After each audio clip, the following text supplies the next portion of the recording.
Good evening, and welcome to the House District 49B Candidate Forum. I'm Colleen Feige. I'm the president of the League of Women Voters, Edina, and we're very pleased to have both of the candidates that are running for 49B House tonight with us. And just a couple words about the League of Women Voters. We work diligently all year long, and especially during the election seasons, to grow, empower, and protect the vote. And we do that in many different ways. We register voters. We help you understand more about the candidates by having candidate forums. And we also protect the vote by encouraging you to vote from home. It's very easy. If you're interested, just go to mnvotes.org and it will tell you how to request your absentee ballot. And they will be mailed beginning September 18th. You can always go to the polls on November 3rd, but most important, vote. I'd like to introduce Deb Brinkman, who's our moderator for this evening's forum. Thank you, Deb, for joining us, and it's over to you. Thank you, Colleen. I'm Deb Brinkman. I'm the president of the League of Women Voters of St. Louis Park. Thank you for attending this forum. The purpose of this evening's forum is to provide an opportunity to hear the candidates for the House District 49B. The candidates will discuss issues that are important to you. We will try to cover as many issues as possible in the time allotted. If you have questions that are not addressed here tonight, please feel free to contact the candidates directly. I'll now explain the rules for tonight's forum. The candidates will remain seated throughout the entire candidate forum. We have allowed 2 minutes for their opening statement and 2 minutes for each of the questions that we sent out in advance. The questions will then have 1 minute to answer questions submitted by the general public before the forum. The candidates will have 2 minutes to make a closing statement. League volunteers will time the candidates' responses and indicate to them when they have 45 seconds, 30 seconds, 15 seconds, and when they must stop. The moderator will ask all questions. League of Women Voters Edina determines which questions will be asked and attempts in good faith to cover the topics of interest indicated by the submitted audience questions.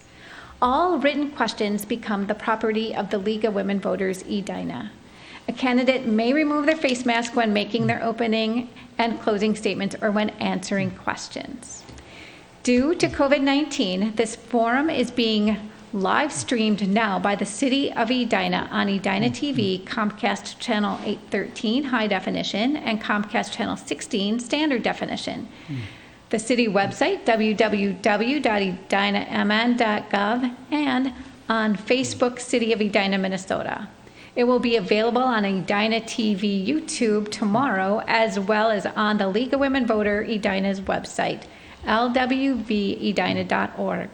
A schedule for the rebroadcast of the Edina TV times and dates on Comcast channels will be presented immediately following the speaking part of this forum.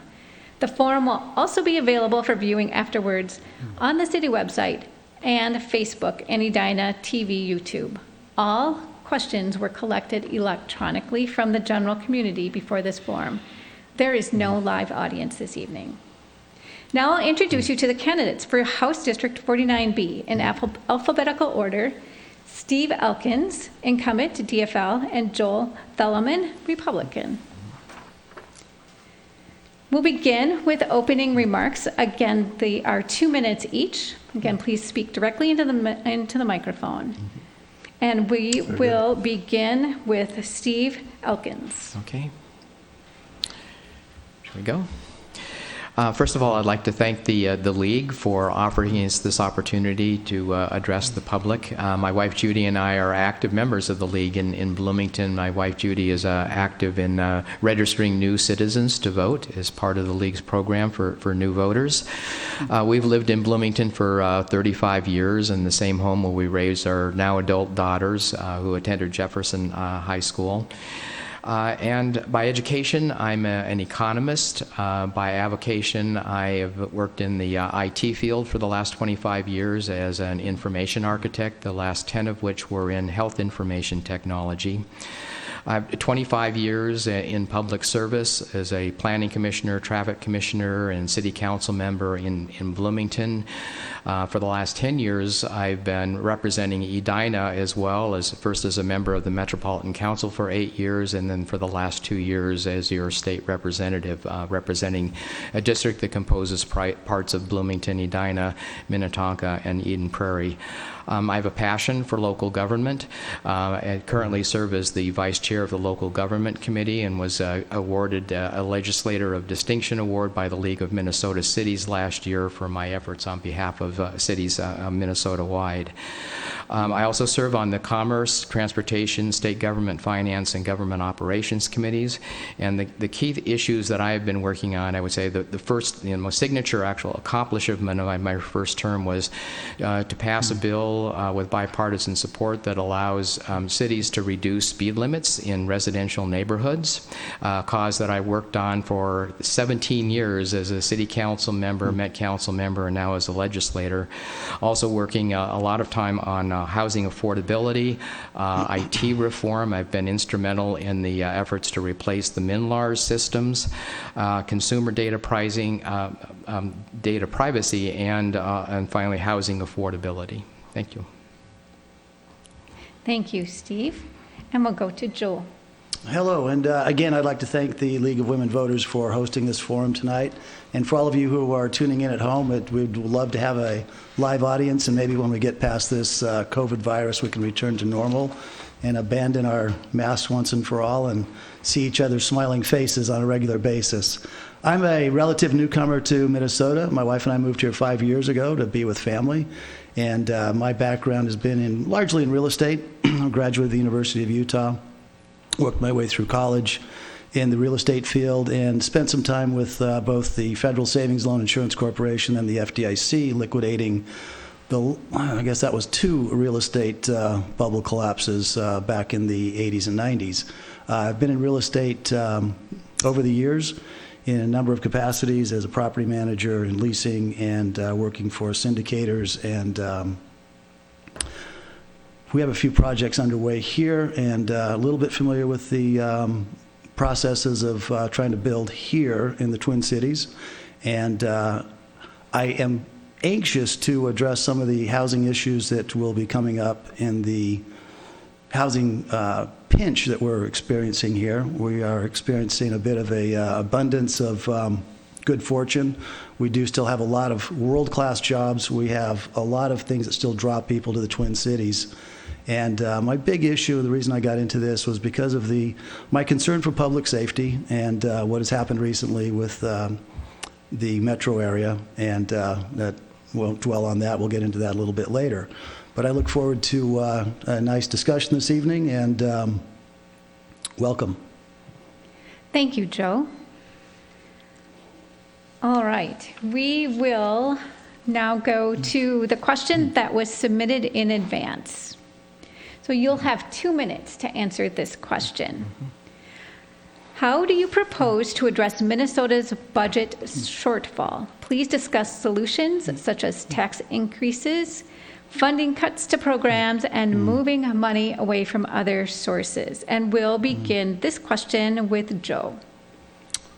I think in the upcoming session that all the senators and representatives who come in and deal with the financial shortfall need to address this with a lot of room for negotiation. I don't think there can be any sacred cows. I think we can agree on some basic infrastructure financing that has to take place. Education has to take place. But I think within each school district, there may be room for a bit of a reduction. It needs to be a shared sacrifice. I think the taxpayers have already suffered, not because of their tax burden, although we do have a high tax burden in this state, but because simply they've been out of work. Their businesses have been impacted. Their home finances have been impacted greatly. And a lot of people are really having a very, very difficult time negotiating the financial implications for their household. And the cities, the state, we have to look at some really tough decisions. And I don't think there is any area that can't be addressed and considered for some cutbacks temporarily until we can rebuild the economy. On the other side of it, I think we need to do everything we can to encourage development, encourage job growth, and welcoming businesses to reopen here and attracting new businesses and growing our way out of this current shortfall. Thank you, Joe. Steve? Yeah, I think everything has to be on the table. A couple of things that I think specifically will be on the table is, for one thing, I think a couple of years ago, the legislature diverted about $450 million out of the general fund and into transportation. And I think we're going to probably have to shift that money back into the general support fund to support education and health and human services. I serve on the State Government Finance Committee, which oversees the budgets of the individual state administrative departments, and so you would think that there would be a lot of leverage in that general area to save a bunch of money, but it turns out the jurisdiction of that committee that I'm on only covers 2.5% of the state budget. The state mostly spends money, roughly half of its general fund budget on education, which I don't think we should cut, especially I know from talking to the local school districts that they're under extreme financial pressure because of the adjustments that they're having to make to adjust to education in the COVID area. Another quarter of the state's budget is health and human services, and that's mostly support for nursing homes and the state's share of Medicaid payments. And I don't think this is a time where we want to be yanking away support for health care either. So I do think that to backfill from this removing money from transportation back into the general fund, we're going to have to look at an increase in the state gas tax to fill the gap on transportation. And I think we may have to look at undoing some of the tax cuts that we enacted in 2019 in order to help fill that gap as well. And I think we're all hoping or praying that the federal government will also chip in some CARES 2 type funding to support states and local governments as well. Thank you, Steve. So now we will transition to questions that were submitted from the general public. And for most of these, you'll have 1 minute to answer. We have a couple of them that'll be 2-minute questions, but I'll announce those as we get to them. Sure. The first question, we'll start with Steve. Do you favor passing a bonding bill in the legislative session beginning January 2021? Why or why not? Sure. I have not yet given up on passing a bonding bill this year. We're not going to be able to pass it during the special session that we're holding tomorrow because we're still in the state's quiet period for issuing bonds from previous sessions right now. But there is talk of actually coming back in around September 20th, September 21st, as soon as this quiet period has expired, to make one last try to pass a bonding bill this year, which is what I really think that we should do. And negotiations are proceeding and making progress, I understand. So I'm pressing very hard for us to actually get it done this year. If we don't get it done this year, then we need to do it early in the next session. Thank you, Steve. Joe? I would like to see what the state can arrange in terms of an aid package from the federal government. We have to balance the budget, and the feds have the luxury of printing money at the Federal Reserve and passing it on to the states, especially if that can be a grant or a forgivable loan. And then deal, of course, this would be an issue for next year. I don't have the position and privilege of dealing with it this year, the burden as it may be, Mr. Elkins is burdened with, and his colleagues in the legislature in the current session. But next year, I think everything has to be on the table. We have to make reasonable assessments and see where we are come the first of the year and see how strong and robust our economy is and balance the shortfall with our new projected revenues for the oncoming fiscal year, and then work around that. Thank you, Joe. The next question, Joe, we'll start with you. What projects in District 49B will be impacted if there is no bonding bill? Not being a member of the current legislative body, that's a little bit beyond my purview. It could affect a number of projects that are relying on state funds, of course, and if the bonding isn't passed, it's going to impact more than just the district. It's going to have statewide implications, and I don't think that our district will be held out for any special kind of, I don't think we'll share an undue burden of the loss of projects. We can come back and reclaim those in future years when we get our revenues reinstated and when we get back on our feet, our financial standing is in better order. Thank you, Joe. Steve? Yeah, it probably would have been fairer for me to answer this one first. The two main projects that are in the draft bonding bill that would not be funded this year if we don't pass a bonding bill there are some significant improvements that are required to the physical plant at Normandale College. Normandale's 50 years old.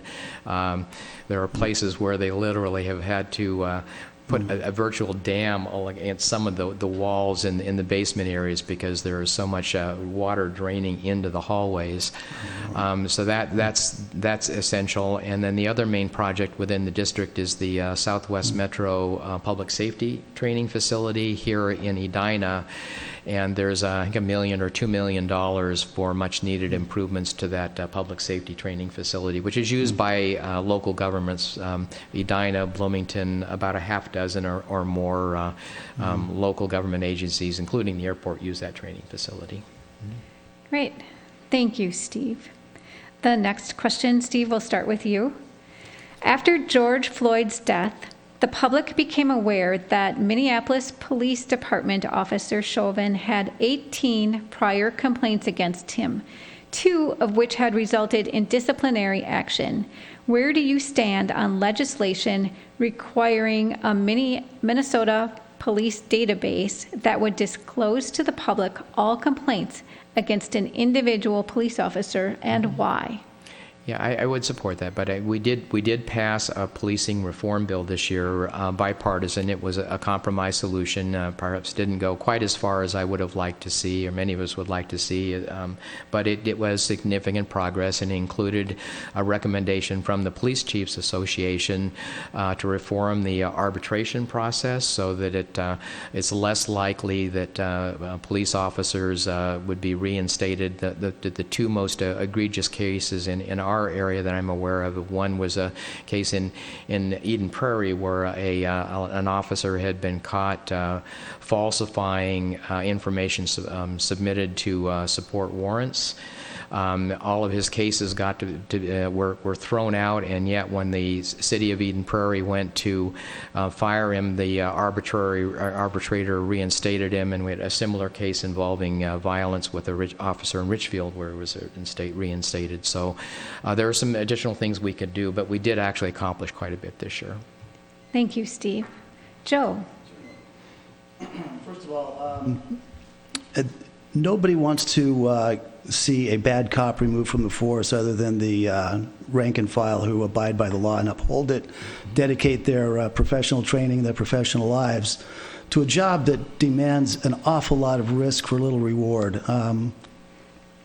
I do want to point out that was it 18 infractions that Officer Chauvin had been cited for previously. Our sitting U.S. Senator, Amy Klobuchar, was a district attorney at the time in Hennepin County and declined to prosecute any of those charges against the officer. I'm not making any second guess, any judgment about that, but it did go through the process. It did not rise to the level of taking action. In hindsight, that may or may not have been a good course of action for the community at large. My concern is that if a database is maintained, that it be very available to very few eyes on a need-to-know basis. Thank you, Joe. And Joe, we'll start with you on this next question. This next question is going to be 2 minutes. Okay. And the question is, what other changes need to be made for law and order to prevail?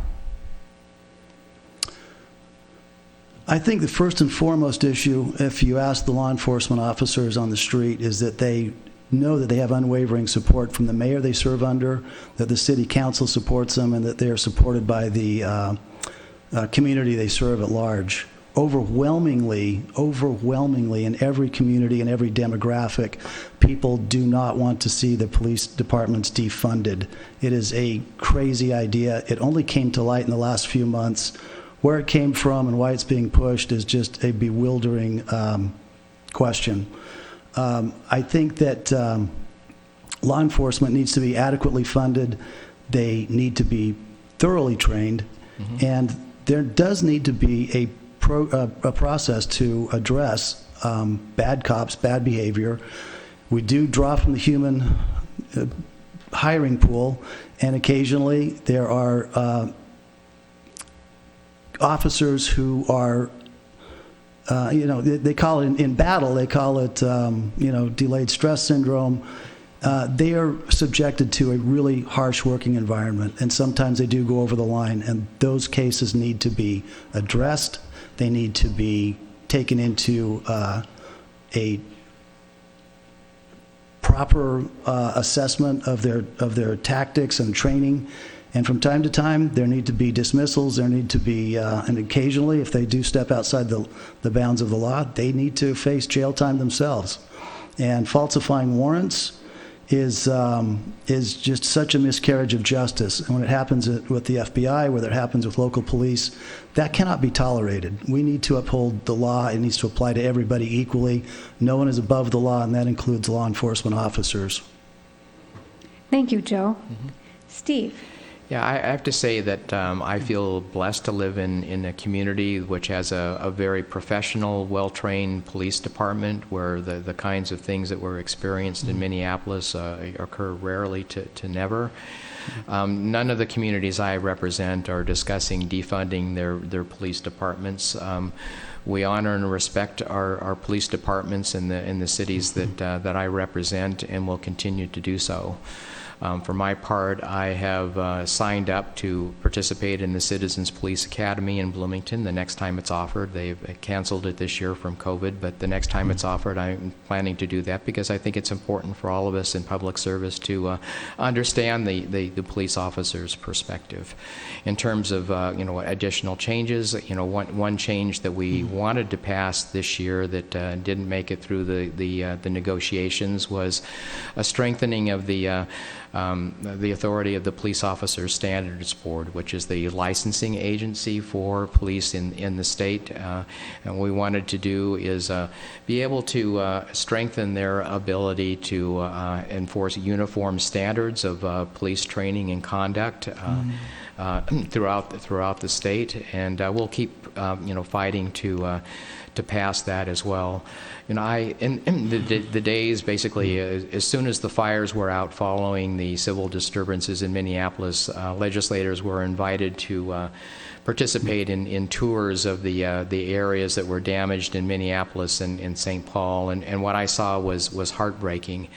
Talking to local business owners who were literally, in some cases, watching their stores or their shops looted and burned while they were watching on their home security camera vintage, and basically watching, in those cases, the police just standing by while their shops were looted. And we can't let that happen again.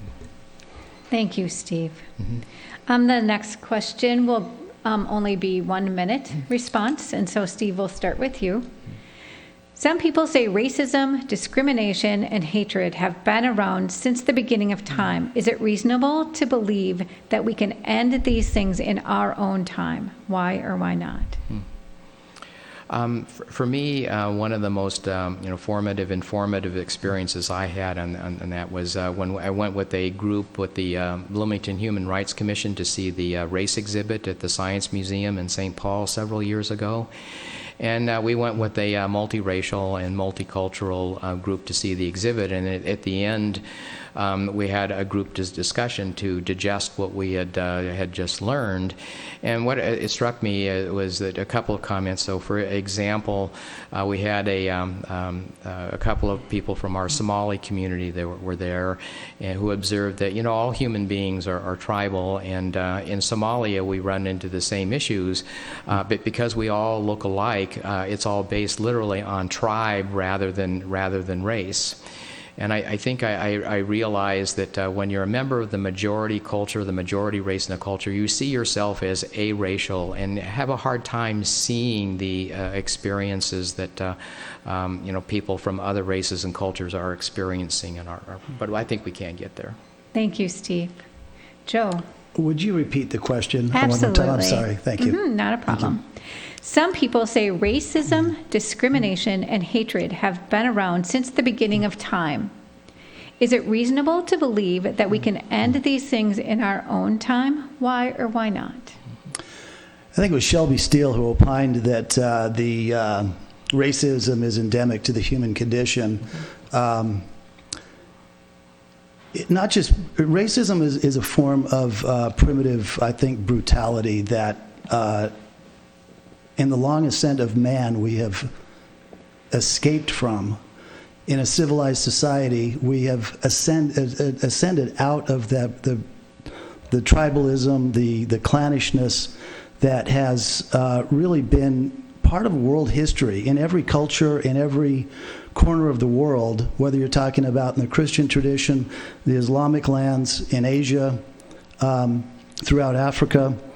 There has been slavery, there's been racism, there has been every kind of brutality and prejudice visited upon man by his fellow man. And yes, I would say we are absolutely on the ascent, and we have made such great strides that in this country, everybody has a chance to ascend to a very a place of prominence. Thank you, Joe. All right, well, we're going to switch topics to COVID-19 now, and Joe, we'll start with you. Again, this question will just be 1 minute. The state's reserve has been or will be depleted because of COVID-19 related expenses. What ideas do you have for rebuilding this reserve? Getting our economy back to its robust, job-producing, tax revenue building job base that can fully employ the state, that can attract new industry, that can bring in new revenues to rebuild to replenish the funds that have been tapped into and not collected over the last 6, 7, 8 months now. What started as a 2-week flatten the curve has turned into almost 8, 9 months now of devastation to our economy. We got into this very hastily, and I hope we come out of it just as quickly. I hope there's a very robust plan to return to normal. Our testing rates are nearing the 5%, maintaining below 5% that the World Health Organization recommends, that those numbers be maintained below the 5% testing level for 2 weeks prior to lifting the economic and health sanctions. And we're there. It's time to come out and get back to work. Thank you, Joe. Steve? Yeah, we've been consistently running budget surpluses for the last, probably half dozen years, and it rendered up to about, almost $2.5 billion, and we're going to spend that down very quickly. But I think the only answer really is to get the economy back up and running at the level at which it had been operating. We have to lift this disease. And I think that the administration has actually been doing quite a good job of threading the needle to keep us where we are. As Joe mentioned, our test positivity rates have been steady at about 5% for several weeks now. But you look at states around us that have not been as strict as we have been. The three highest states in terms of new case rates lately have been North Dakota, South Dakota, and Iowa, which until recently had been held out as exemplars for us. Right now, they're experiencing uncontrolled spread. So we need to get this disease under control. We need to continue to exhibit social distancing, wear our masks so that we can lick this disease. Thank you, Steve. Okay, this next question is another 2-minute response. And Steve, we'll start with you. The number of new COVID cases has been at high levels in recent weeks, with the Minnesota Department of Health reporting over 1,000 new cases today. Are we doing enough to control the spread of COVID, and what additional measures would you recommend? So I mean, we kind of addressed this one on the last one too, but I'll take another minute on this one.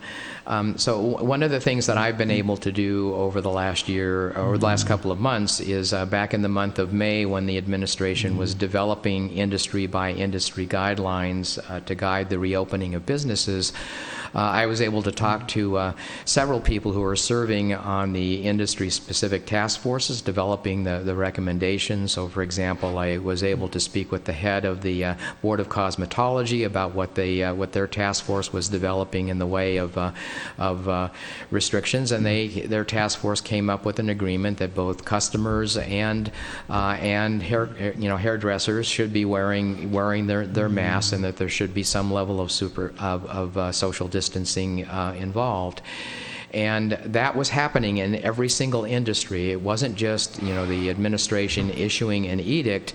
It was people from the Department of Health, Department of Labor and Industry meeting with industry representatives to develop these guidelines. So they were all very well thought through before they were implemented, and they seemed to be working quite well. There was a case study in Missouri where two hairdressers who had cut the hair of 139 different people, but they were wearing masks, their customers are wearing masks, and nobody caught the disease from these two hairdressers who had COVID-19 for several weeks while they were treating their patients. So I think we're doing a really good job, actually, of hitting the right mix as things, for us, things are stable. We're staying within the capacity of our healthcare system to be able to treat the cases. We're not overwhelming our hospitals. We're not overwhelming our ICUs.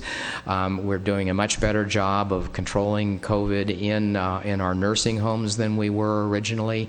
So I think we're doing pretty well right now. Thank you, Steve.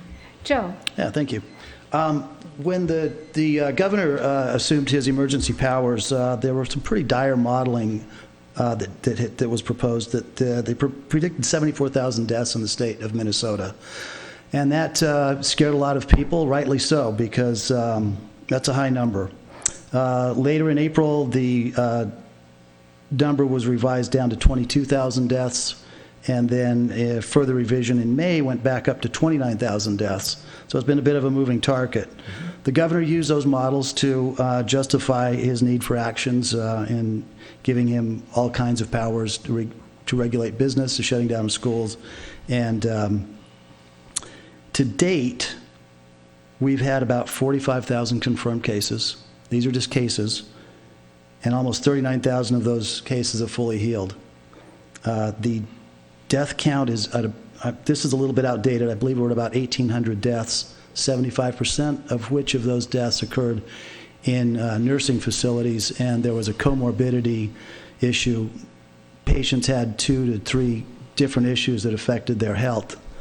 And the actual number of deaths solely attributed to COVID is in the single-digit percentage point range. So as we've done a great job of keeping the virus in check. The state has 2,000 ICU beds. The last time I checked, there were 135 patients in those facilities. We've certainly not overwhelmed the system. Kudos to everybody who did the social distancing, wore the masks, and did everything they had to do to flatten the curve and keep us in a good range that was treatable. We're presently at, well, let me cut to the chase here. I think we're very, very close to looking at the 5% test rate, and we need a plan to now reopen the economy with safeguards to ensure that we don't have any spikes. So let's look forward to a robust return to a very healthy economic condition and a very healthy physical condition for all members of the state. Thank you, Joe. All right, we'll go back to 1-minute responses now, and for the rest of the time as well. And for this next question, we'll start with Joe.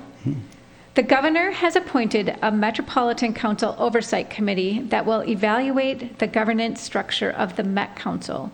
Do you think such a committee is needed? Why or why not? Well, and again, this is probably Steve's bailiwick. Yeah. He's a member, has been a member of the Metropolitan Council and served with distinction, as I've been told. It's an unelected council. They're appointed by the governor, and that can be good or bad. It's a very streamlined process. I think that any governor who was looking at overseeing the growth of a large metropolitan area would love to have those kinds of powers, that he can direct a committee and do things very quickly. I mean, I'm not trying to say this in the worst pejorative term, but the term fascist is a bundling of government, and I don't want to mean, you know, the pejorative term, but it is probably the most efficient form of government is a benevolent dictatorship. If we can trust those people to make decisions in the public interest, and I think they mostly are, that's great. But they do need to have some accountability. They do need to answer to someone other than the governor who appointed them. And I'm not casting any aspersions on any members of the council, but I just think oversight and transparency are always good policies. Thank you, Joe. Steve? Yeah, I served on the Met Council for 8 years, and so I have very strong feelings on this topic, but I might not be what you expect. So as a practical matter, under the current scheme, the chairman of the Met Council and its members are effectively just members of another state cabinet department. So the chair of the Met Council is like the commissioner of a state agency and serves at the pleasure of the governor.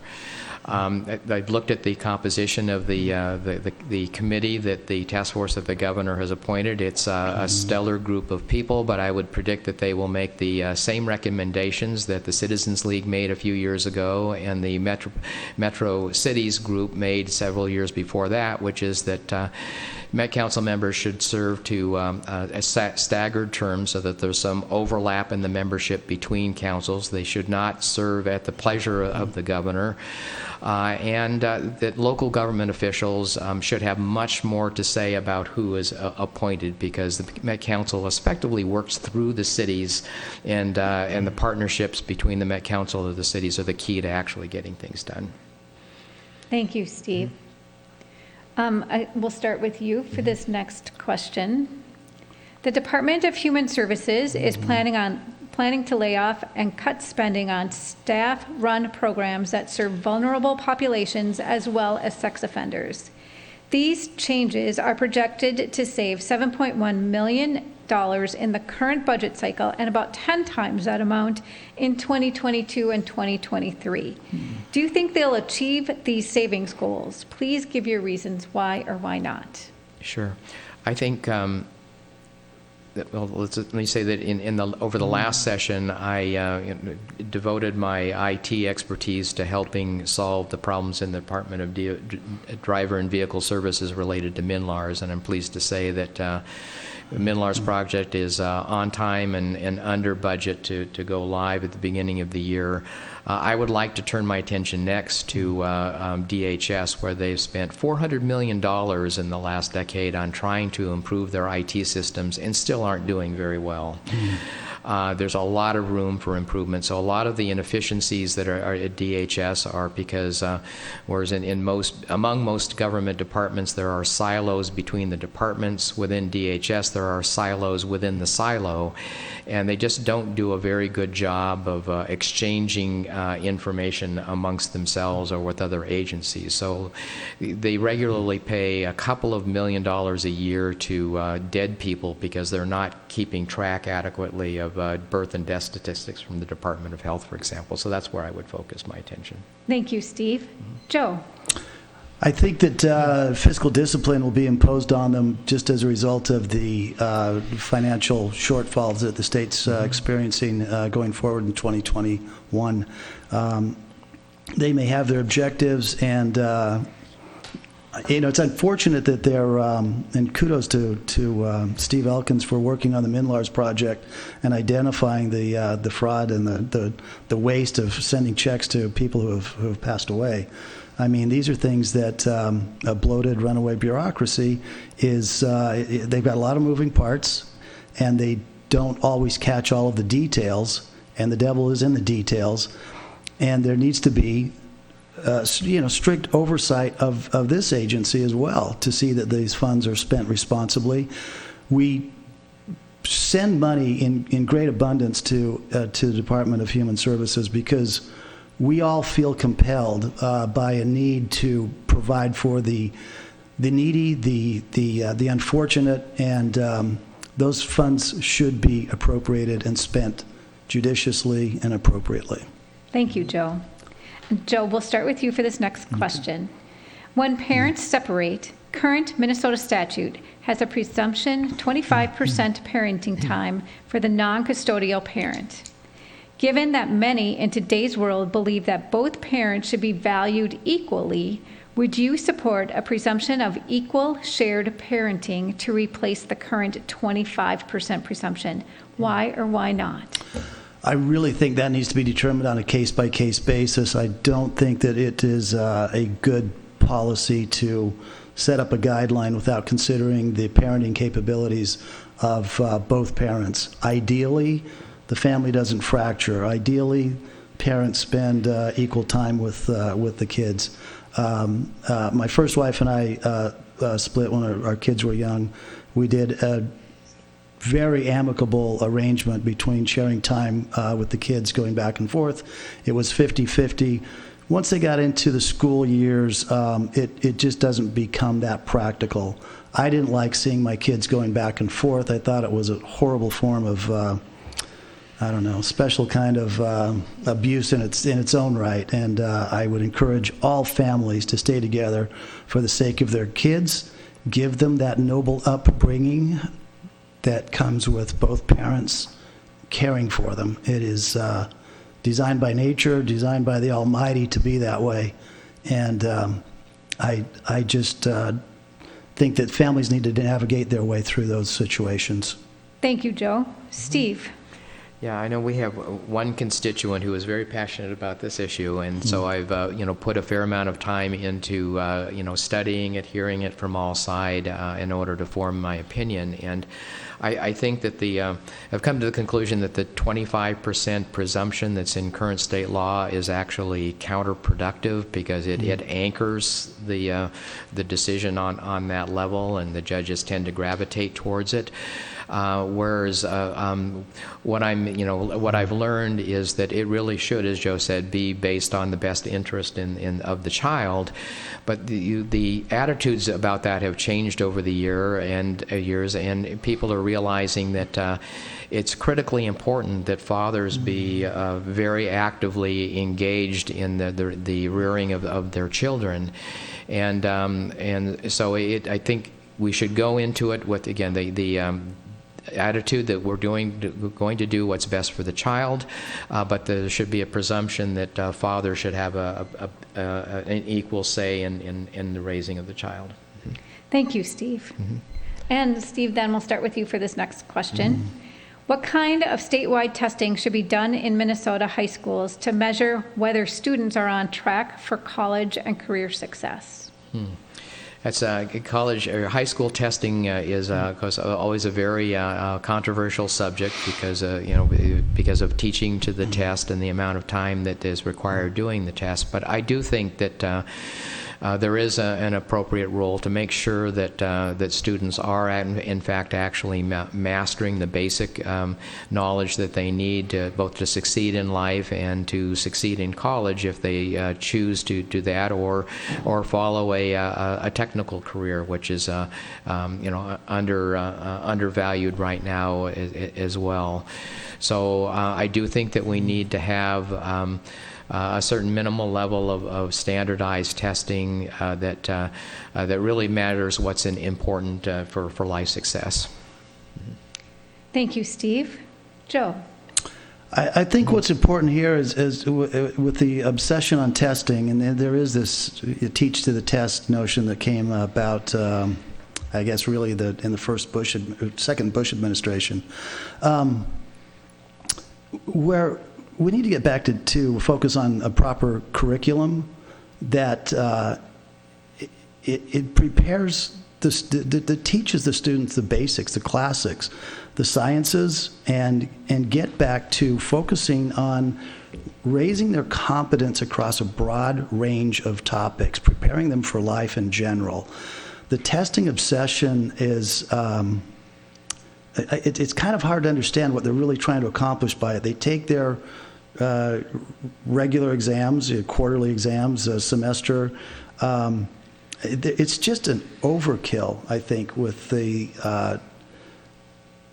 it's an archaic and overburdensome testing demand that's placed on the teachers and the students in their senior years if they're going to be heading out, or their junior years if they're going to be heading towards college. Get them prepped for the college admissions test, certainly. But let's just focus on getting a well-rounded individual coming out of our school. Thank you, Joe. Sure. Yeah, thanks. All right, Joe, we'll start with you on this next question. What are some potential policy solution ideas for youth tobacco use, including ending the sale of all flavored tobacco products and investing in youth tobacco prevention? It's an interesting topic because it kind of borders on personal freedoms, and we live in interesting times where, on one hand, we're concerned about tobacco, and rightly so, diverting kids away from tobacco use, but also there's another element of the community that wants to push for legalizing marijuana. And the tobacco, and personally, I can't stand the whole notion of tobacco use. I hate to be around cigarette smoke, but that's my personal preference. Are we going to live in a free society, or are we going to restrict are we going to go as far as, Mayor Bloomberg in New York and restricting the size of soft drinks? Personally, I would like to see tobacco use taken down to nil, but that's not in my purview. That is not the domain of one person to make that decision. All right. But let's balance it. Between pot use and flavored tobacco, there's got to be a happy medium in there somewhere. Thank you, Joe. Mm-hmm. Steve. Yeah, I first would like to note that we did pass the Tobacco 21 bill this year, so you will have to be 21 in order to buy tobacco products in Minnesota now, and Representative Heather Adelson was very instrumental in getting that bill passed. I do support banning flavored tobacco products, especially vaping products, because that seems to be the gateway by which the tobacco companies are now getting teenagers addicted to tobacco, which ends up being a lifelong habit. So I think it's a good way to head off teenagers becoming addicted to tobacco through those kinds of products. Thank you, Steve. So this next question, kind of on a similar topic. Steve, we'll start with you. Are you in favor of legalizing recreational use of marijuana? Why or why not? In principle, I believe that marijuana should be regulated rather than prohibited. I think that the government should play a similar role, analogous role with respect to marijuana as it does with respect to alcohol and tobacco, which I think are all three roughly equivalently harmful drugs. Marijuana clearly is not a harmless substance. There's a significant impact or evidence that habitual use of marijuana saps people's initiative and ambition, which I think is bad. And clearly driving under the influence of marijuana is not a good thing either. And right now we still don't really have good tests for testing marijuana among drivers, which is a key obstacle to gaining support for passage of a bill to regulate rather than ban marijuana. But in principle, I think that we should treat marijuana basically like alcohol and tobacco. Thank you, Steve. Joe? Right, and that's a really good point, and really important that we not just gloss over that. Impaired drivers cost lives, they cost a lot of heartache and loss in our communities, and if we can't test the impairment of a driver who is under the influence of marijuana or any other substance, I don't know that we want to turn it loose on the public.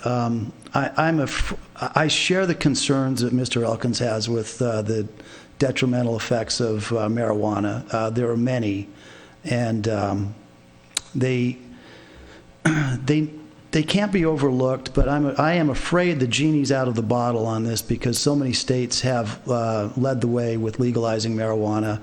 I'm not a big advocate of it, but the people will choose what the people how they want to live and how they want to be governed. I would rather not. I would discourage any of my loved ones to stay away from it, but it's part of our culture. I don't want to be a hypocrite, but I just think it needs to be discouraged. Okay, thank you, Joe. All right, Joe, we'll start with you with this next question. Currently, revenue from the incremental property taxes in a TIF district do not have to be paid to the school district. Would you support state TIF legislation that would require revenue from the incremental property taxes in a TIF district to be paid directly to the school district? Why or why not?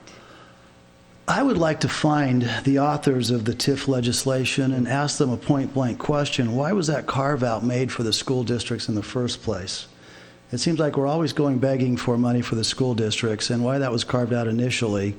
And again, I don't think there's any reason that that cannot be accomplished. It's just up to a legislative process to modify the existing legislation, and it's something that certainly should be considered. Thank you, Joe. Steve? Yeah, I think TIF does get overused, but when cities use TIF financing, it's usually because they're making an investment in attracting business to a community to build up the tax base in the longer run. So they're taking a short-term sacrifice in order to encourage new business in the hopes of a longer term return. But it's a decision that cities make, and I think it's a legitimate question to ask why cities and our school districts and counties should be bound by the city's decisions on it. Thank you, Steve. And Steve, we'll start with you with this next question.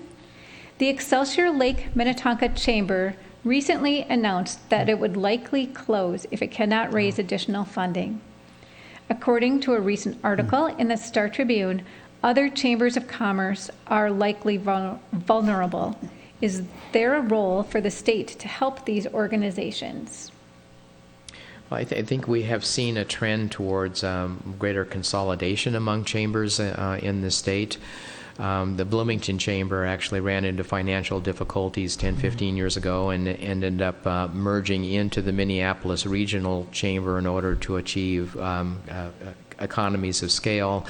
And it was recently announced that the Twin West Chamber, which serves a number of West Metro communities, would be doing the same.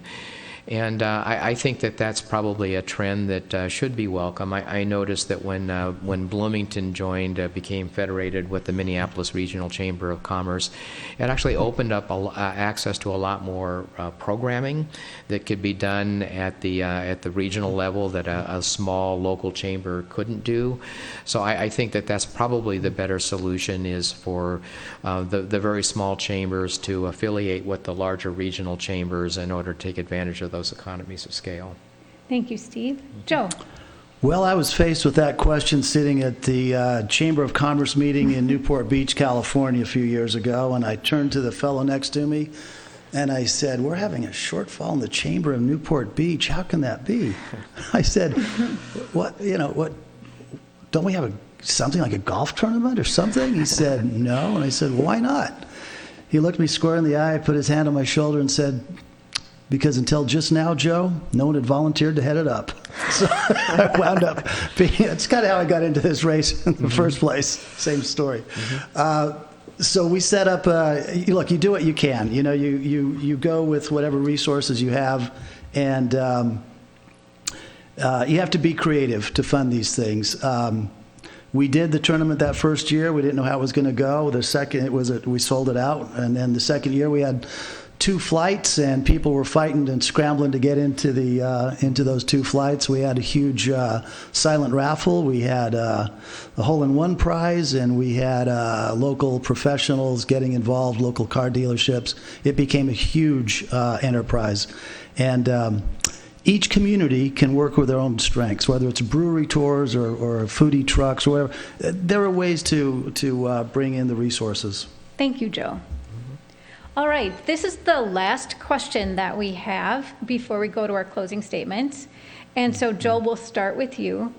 What ideas do you have for the future of the state of Minnesota legislative actions during the next 2 years that we've not addressed in these questions tonight? There are a couple of things I'd like to address, and they're kind of outside of the box, but I know that because we've been a victim of it ourselves with the issue of fraudulent title transfers. And we have so many emerging technologies like blockchain technology and biometrics to secure the integrity of the title transfer process. Right now it can be pretty easily forged, and all that requires is a cut and paste of a notary seal and a forged signature of a notary's signature and the transferee's signature, and you have transferred a property to another entity. I think we need to have more safeguards included in that. I would certainly like to see it codified. 2 things: that the instance of John Thompson's tirade in front of a house in Hugo should not be repeated. I think it should be codified that protests in front of a residential area should be held back 200 yards. There is some existing legislation. I'd like to see that that's codified and enacted into law. Thank you, Joe. Steve? A couple things that I'm putting a lot of time into. One is getting healthcare costs under control. So I've been working with Senator Franzen and 2 Republican senators, Rich Draheim and Scott Jensen, in this term on bills that would make the high prices of drugs and healthcare services much more transparent to consumers. And what else do we buy that costs us hundreds of dollars a shot, where we're expected to first have the service and then afterwards learn how much it's going to cost us? So I'm going to continue to work on that one. Another issue that I'm putting a ton of time into is, and working with both the League of Minnesota Cities and the Home Builders Association, is looking at all of the ways in which regulatory burdens interfere with the construction of more affordable housing. And I've got a bill under development that I'll introduce with Senator Draheim on that next year as well, that would address housing affordability. Thank you, Steve. All right, that is the end of our questions this evening. So we will proceed to our closing statements. And Steve, you started with the opening statement, so we'll start closing statements with Joe. Okay, great. Are we 2 minutes on this? We are 2 minutes. Thank Okay, you for great. that question. All right. Well, again, I'd like to thank you, Deb, as the host of the moderator of the panel tonight, our timers, and our small audience before us tonight. Thanks for attending, and thanks for attending those who are online or any other platform you may be on. I would like to recall a time. Tomorrow will be the 19th anniversary of 9/11, and the day after 9/11, we were a very, very, very different country. We were very unified. Everybody was patriotic. Everybody supported law enforcement, our military, our first responders. We were unified. We were loving. We were supportive of each other. And I don't think we're that far from getting back to that. We're a divided nation now. We have a rancorous public discourse. We have a lot of chaos in the streets. We have a big political election coming up. It's creating division. Everybody has their issues and their positions. But I would really welcome the day that we get back, when the elections are over, when the smoke clears and the dust settles, and we get back to that unified country that we knew on September 12th, 2001. It's a shame to see that the chaos and the destruction in the streets of New York City now in 2020 is not from a foreign hostile power or a terrorist force. It's from internal. It's from our own people. And it's just unwarranted. It's uncalled for. It's intolerable. It won't last. It can't last. We need to get back to a unified nation, and I look forward to that day. We are lucky to be in this state where we have such an abundance of beautiful natural attractions. We have world-class employers. We have a world-class healthcare and education system. And together we're going to work our way out of this. We'll get back to that good place. And I welcome your vote. Please check out my website at joeformn.com.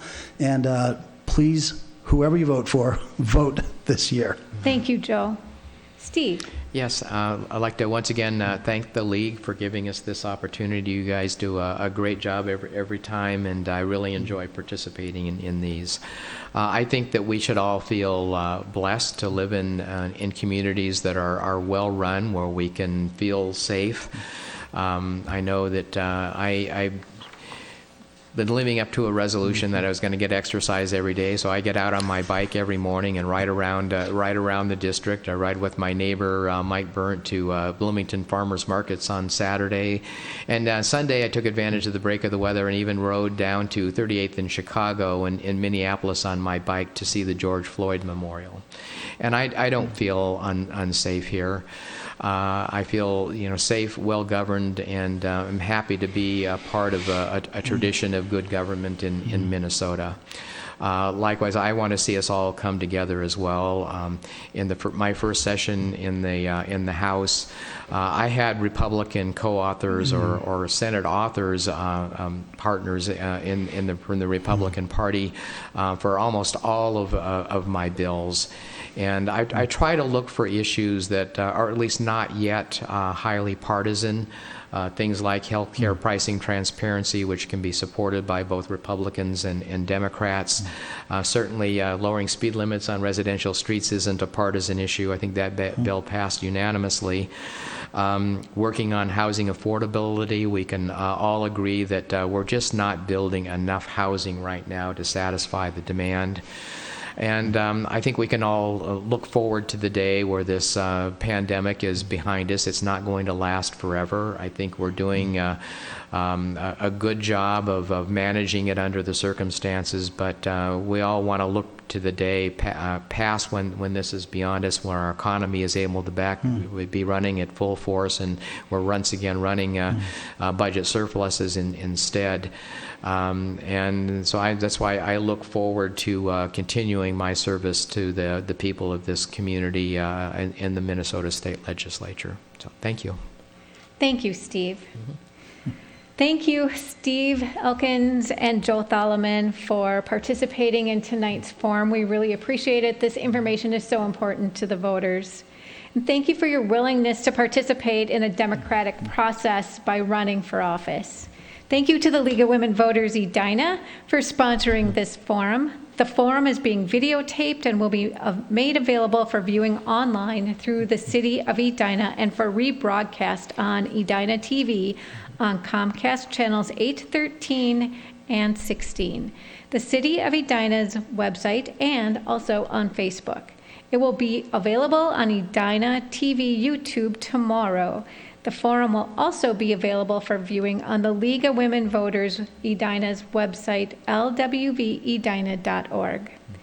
Thank you again for attending tonight's forum. Please remember to vote by Tuesday, November 3rd. This concludes the forum for the House District 49B. Thank you. Have a great evening. Stay safe and healthy. Good night, all. Thanks, Deb.